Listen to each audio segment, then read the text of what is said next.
Diesel लाओ थोड़ा सा। एक बैरल और एक प्लंजर पंप में कौन कौन से मुख्य भाग होते हैं वो हम लोग देखते हैं, ठीक है। ये कहलाती है आपकी body, FIP pump body, fuel injection pump body, ठीक है। फ्यूल इंजेक्शन पंप की बॉडी इस तरह बनी होती है कि इसके जो ये वाले हिस्से दिख रहे हैं ना, ये कान टाइप के, ये दोनों ये वाले हिस्से, ये माउंटिंग रहते हैं। माउंटिंग के लिए इस FIP पंप को माउंटिंग करना है, ठीक है। माउंटिंग किससे होगा?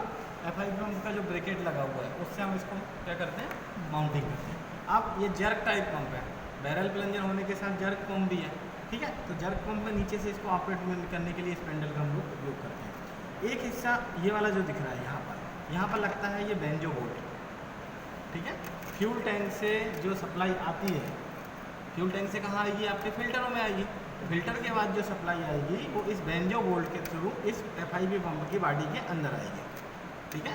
FIP पंप की बॉडी के अंदर, ये बाहर से अंदर की तरफ होता है, बाहर से अंदर की तरफ। इसी जो बैरल जो बेंजो बोल्ट है इसी के ऊपर लगा हुआ है एक ब्लीडिंग स्क्रू। ब्लीड करना पड़ता है एयर को, क्या जब इसमें एयर आ जाती है तो इसके लिए हम लोग क्या करते हैं, ब्लीडिंग स्क्रू को खोलकर हम लोग ब्लीड करते हैं। अब और इसके ऊपर वाले हिस्से में ये दिख रहा है ना, यहाँ से डीजल आएगा और यहाँ से निकलेगा तो वहाँ लगा होता है डिलीवरी वाल्व होल्डर, ये कहलाता है delivery valve holder. Delivery valve holder से डीजल निकलते हुए हाई प्रेशर पाइपलाइन से इंजेक्टर तक हमारा डीजल चला जाता है। अब इसके बेसिक कंपोनेंट्स कौन कौन से हैं, ये तो एक्सटर्नल हम लोगों को दिख रहा है, इंटरनल क्या क्या चीज़ें होती हैं वो हम लोग बताते हैं, ठीक है। सबसे पहले fuel injection pump body, FIP pump body, ठीक है। FIP पंप बॉडी की अगर हम लोग बात करें, FIP पंप के बाद आता है, ये कहलाता है हमारा बैरल, ठीक है। ये कहलाएगा बैरल और ये कहलाएगा हमारा प्लंजर, ठीक है। बैरल और प्लंजर, ठीक है। बैरल के अंदर हमेशा प्लंजर चलता है, ठीक है। बैरल के अंदर हमेशा प्लंजर चलेगा। अब इसकी डिज़ाइन जो इस तरह बनी होती है, देखो इसका ये वाला जो हिस्सा दिख रहा है ना, ये वाला, यहाँ पर फ्यूल आता है, इस वाले हिस्से पे फ्यूल आएगा, ठीक है। और जो प्लंजर है, प्लंजर में देखो हेलिकल ग्रूव कटा हुआ है, ठीक है। हेलिकल ग्रूव कटा हुआ है, ठीक है। हेलिकल ग्रूव के बाद देखो एक इसी के आगे एक और खांचा बना हुआ है, स्लॉट बना हुआ है, ठीक है। ये जो स्लॉट होता है इस बॉडी के अंदर एक पॉइंट होता है, इस बॉडी में अगर आप देखोगे तो एक उभरा हुआ पॉइंट दिख रहा है, देखो। हाँ सर, हाँ सर, ठीक है, दिख रहा है अंदर की तरफ, यस सर, ठीक है। अब जब डीजल जो आता है वो यहाँ से डीजल कहाँ आएगा, इस वाले हिस्से पे आएगा। इंटरनल गैलरियाँ बनी हुई है और इस वाले हिस्से पे क्या होगा, डीजल आएगा। जब डीजल यहाँ आएगा तो हमें हमेशा बैरल का जो मुंह होगा उसके सामने रखना है, ऐसे जैसे फिट करते समय ये विशेष ध्यान रखना है, ठीक है। अभी भी इसके सामने रखा है, तो इसलिए उन्होंने क्या करा, यहाँ पर एक स्लॉट बना दिया और एक डबल बना दी, ठीक है। जब डबल बनाई है तो ये डबल के अंदर क्या होता है, इस तरह का बैरल हमारे अंदर के जाकर फंस जाता है और ये मूव नहीं होता। मतलब जो डीजल जो यहाँ से आएगा वो इंटरनल ही यहाँ पर आए, क्योंकि ये बैरल तो दोनों साइड से लग सकता है। देखो इसकी डिज़ाइन है, ये मैं ऐसे भी लगाऊंगा, जब इसको ऐसे लगा देंगे तो यहाँ से डीजल तो आएगा लेकिन ये ऊपर की तरफ नहीं जा पाएगा, ठीक है। तो ये हो गया हमारा बैरल, ठीक है। बैरल के जस्ट ऊपर, अगर बैरल की हम लोग बात करें तो बैरल के जस्ट ऊपर, इसी के ऊपर डिलीवरी वाल्व सीट होती है। क्या होती है? Delivery valve seat. यहाँ पर डिलीवरी वाल्व लगता है। अब इस डिलीवरी वाल्व सीट में देखो दो चीज़ें हैं, एक ये दिख रहा है ना प्लास्टिक का ये वाला हिस्सा, ये एक्चुअल में सीट है इसकी, ये वाली सीट कहलाती है, ये प्लास्टिक वाली। ये अपनी जगह पर क्या होती है, फिक्स बैठती है। इसी के अंदर क्या होता है, हाउसिंग, मतलब इस बॉडी के अंदर वो क्या करती है, फिक्स करके बैठती है। ये भी होलो है, ये भी होलो है, देखो होलो है ना, ये हमने इसके ऊपर लगा दिया। ये कहलाएगी delivery valve seat. Delivery valve seat के जस्ट ऊपर, ठीक है, ये कहलाएगा डिलीवरी वाल्व। अब डिलीवरी वाल्व की देखो डिजाइन बनी है, 3 हिस्सों में बना हुआ है। पहले तो स्लॉट कसे हुए हैं और ये देखो टोपी टाइप की दिख रही है ना, ये वाला हिस्सा, ये फारूल कहलाते हैं। मतलब किसी चीज़ में कितना फ्लो के साथ इसको उठना चाहिए, कितना फ्यूल की सप्लाई जानी चाहिए, ठीक है। अगर फ्यूल की सप्लाई हमें बढ़ानी है तो ये पूरा का पूरा स्लॉट ऊपर की तरफ आ जाएंगे, फ्यूल सप्लाई बढ़ जाएगी। और अगर ये स्लॉट इसके अंदर बैठ गए, जितना कम से कम डिलीवरी वाल्व उठेगा उतना डीजल कम आएगा, ठीक है। अब डिलीवरी वाल्व, इस वाल्व को अपनी सीट पर बैठाने के लिए हम लोग करते हैं डिलीवरी वाल्व रिटेनर स्प्रिंग का उपयोग। डिलीवरी वाल्व रिटेनर स्प्रिंग, ठीक है। इतना इसका प्रेशर होगा जब ये उठेगा फ्यूल का, हमें जितना फ्यूल हमें बढ़ाना होगा, मतलब इस स्प्रिंग का प्रेशर हमें कम करना पड़ेगा, क्योंकि इसको टेंशन में लेके आना पड़ेगा जब ये सीट उठ पाएगी। ठीक है, क्योंकि क्या होता है देखा होगा फ्यूल सप्लाई सिस्टम में हम लोग जब भी कंबस्शन चेम्बर में फ्यूल की सप्लाई करते हैं तो वो कंबस्शन चेम्बर के एंड में आती है, मतलब सक्शन हो जाएगा हमारा पूरा कंप्रेशन का एंड। अगर ये स्प्रिंग नहीं लगाएंगे तो कभी भी फ्यूल जा सकता है, तो उस स्टॉक को मेंटेन करने के लिए इस स्प्रिंग का उपयोग किया जाता है। ये इसके जस्ट ऊपर लगा हुआ है। ठीक है, अब इसके ऊपर एक उन्होंने लगा के रखा हुआ है जिसको बोलते हैं डिलीवरी वाल्व होल्डर। ये डिलीवरी वाल्व होल्डर। अब डिलीवरी वाल्व होल्डर की डिजाइन उन्होंने इस तरह बनाई हुई है कि ऊपर वाला हिस्से से डीजल जा सके और ये वाला जो हिस्सा है ये इस बॉडी के अंदर कस सके, मतलब इसमें आउटर थ्रेड बना दी, इसमें इनर थ्रेड बना दी, उन चीज़ों को कसने के लिए। तो ये हो गया ऊपर के मुख्य भाग। अगर इसको ऊपर से खोलेंगे तो delivery valve holder, delivery valve retainer spring, ठीक है, उसके बाद वाल्व, सीट, ठीक है, और ये बैरल, ये ऊपर से हो गया, मतलब हम इसको खोलेंगे। अब नीचे से हम लोग अगर इसको देखें तो इस बॉडी के अंदर सबसे पहले ये वाला हिस्सा दिख रहा है ना, ये वाला, ये कहलाती है कंट्रोल रैक। ठीक है, कंट्रोल रैक की डिजाइन भी बहुत सरल बनी हुई है। उसमें देखो एक रैक और पिनियन के सिद्धांत पे काम करती है। क्या करती है?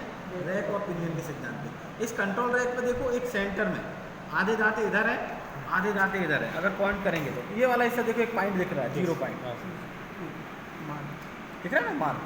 ठीक है, ये हो गई कंट्रोल रैक हो गई। कंट्रोल रैक के साथ इसको बोलते हैं, दो नाम लिए जाते हैं, या तो क्वाड्रेंट कहा जाता है या स्लीप किया है, स्लीप कहा जाता है, स्लीप, स्लीप। ठीक है, इस स्लीप के भी देखो सेंटर मार्क में एक होल है, ये सब है। जब भी इसकी फिटिंग हमें करनी है तो इन दोनों के मार्क को हमको मिलाना है।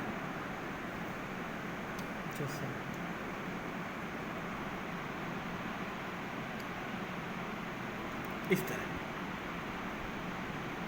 ठीक है, ये रैक और पिनियन के सिद्धांत पे काम करती है। कैसे? ठीक है, इस कंट्रोल स्लीप में ही क्या होता है कि हमारा जो प्लंजर है वो फंसा होता है। प्लंजर को दो मोशन मिलते हैं, एक रोटरी मोशन मिलता है, एक रेसिप्रोकेटिंग मिलता है। ठीक है, रोटरी में रोटेन हो गया, रेसिप्रोकेटिंग मतलब उसको up down up down up down, क्योंकि जर्क पंप है। ठीक है, अब इसका रिलेशन ये है कि कितने स्टॉक है, क्योंकि देखो फ्यूल सप्लाई अगर हमें कम या ज़्यादा करना है, फ्यूल सप्लाई अगर हम कम या ज़्यादा करेंगे, सपोज करो यहाँ कर दिया, तो जहाँ पर स्टॉप होना चाहिए वहाँ स्टॉप ही नहीं होगा। ठीक है, और जहाँ पर डीजल जाना चाहिए वहाँ डीजल ही नहीं जाएगा। इसलिए हम लोग इसको सेंटर में मिलाते हैं ताकि रैक और पिनियन जो मूवमेंट है उसमें वो कंप्लीट हो सके। इस कंट्रोल रैक की सेफ्टी के लिए उन्होंने क्या किया है, डस्ट कवर लगा के रखे हुए हैं, ये कहलाते हैं dust cover. Dust cover retainer spring है स्टॉपर के लिए। ठीक है, दोनों साइड उन्होंने वाशर दे के रखे हुए हैं। ठीक है, अब इसमें भी देखो एक वाशर छोटा है, एक बड़ा है। इसके डिज़ाइन के अनुसार ये दो है ना, बड़ा वाला इधर चला जाएगा, छोटा वाला इधर रहेगा। ठीक है, और आखिरी एंड में दो नट बोल्ट दिए इसको लॉक करने के लिए, क्योंकि धूल मिट्टी इसमें भी ना आए। ठीक है, ये हो गया।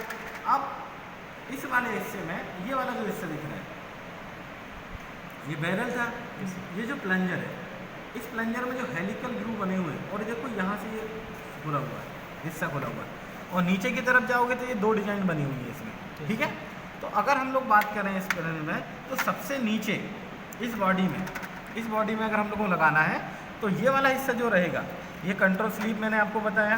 कंट्रोल स्लीप के बाद ये कहलाएगा रिटेनर।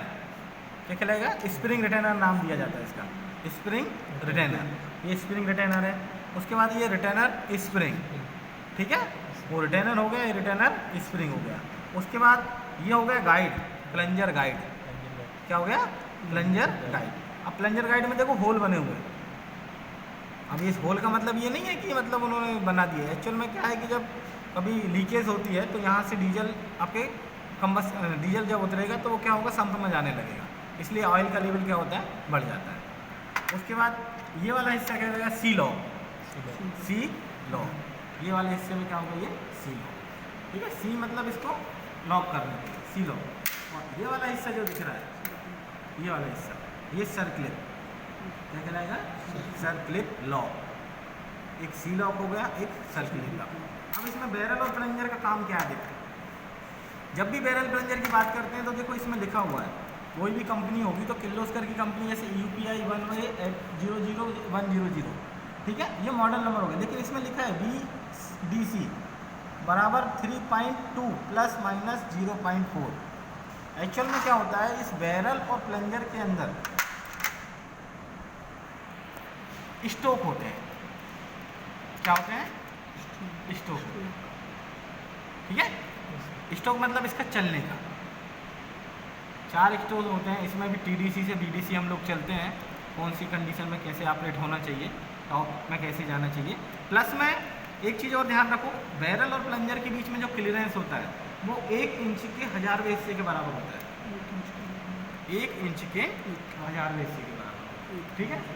अब 1 इंच के 1000 में, क्योंकि इसमें क्लियरेंस बहुत कम है। देखो अगर मैं इसको, अगर इसमें थोड़ा सा भी धूल मिट्टी भी कण आ गया ना तो ये काम नहीं करेगा, ठीक है। और इसको चेक करने के लिए ये आवाज़ कर रहा है कि नहीं, इसका अगला वाला हिस्सा आप पैक करो यहाँ और इसको बंद करके खींचो, आवाज़ आई, साउंड आया। साउंड का मतलब इसके अंदर बहुत कम क्लियरेंस है, ठीक है। अगर क्लियरेंस ज़्यादा होगा तो नहीं करेगा, ठीक है। अब डीजल सप्लाई, जब अब देखो डीजल सप्लाई कैसे काम करती है, हेलिकल ग्रू है और ये सेंटर में, मतलब देखो अगर ये दोनों पॉइंट एक दूसरे के सामने रहेंगे ऐसे बिल्कुल, इस समय आपका इंजन बंद रहेगा, बंद कंडीशन में।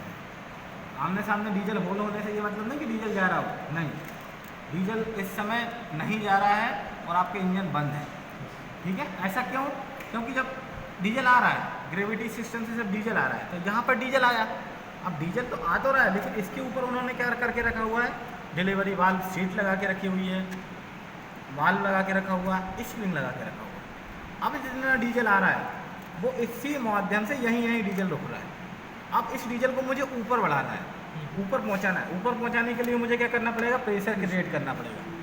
सेम डायमीटर के अगर 2 पाइप हम लोग लें और पानी का अगर एक सा फ्लो हो तो वो एक से ही रहेगा। अगर हमें उसमें प्रेशर बढ़ाना है तो एक को ज़्यादा करना पड़ेगा, एक को कम करना पड़ेगा।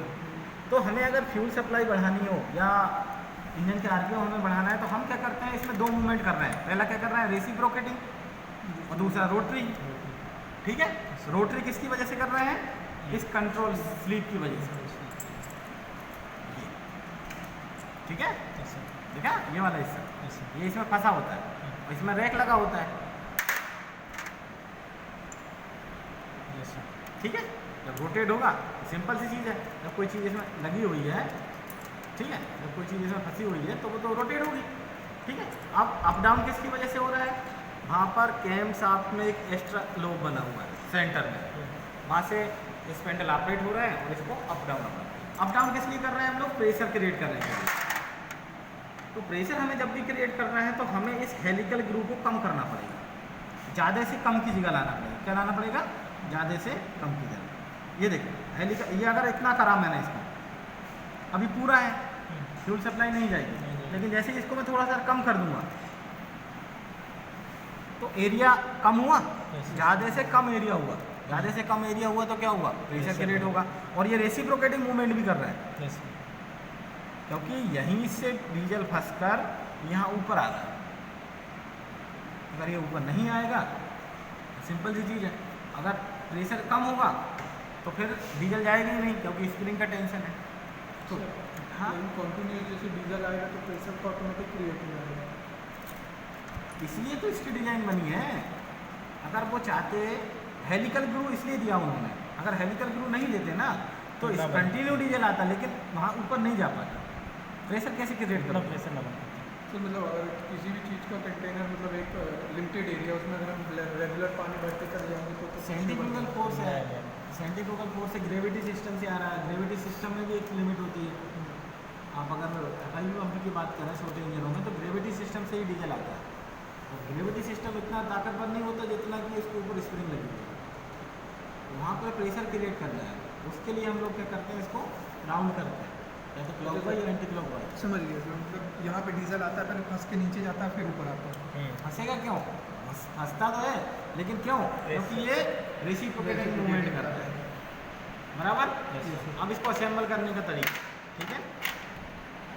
FI इस बॉडी को दो तरह से हम लोग असेंबल कर सकते हैं, दो हिस्सों में बांट के, एक ऊपर वाला हिस्सा और एक नीचे वाला हिस्सा। ठीक है, सबसे हम लोग ऊपर वाले हिस्से से असेंबल करना शुरू करते हैं। ठीक है, अब असेंबल करने के लिए सबसे पहले ये पाइप इंटरनल डीजल यहाँ आता है, तो जो भी हमारा बैरल होगा, थोड़ा डीजल डाल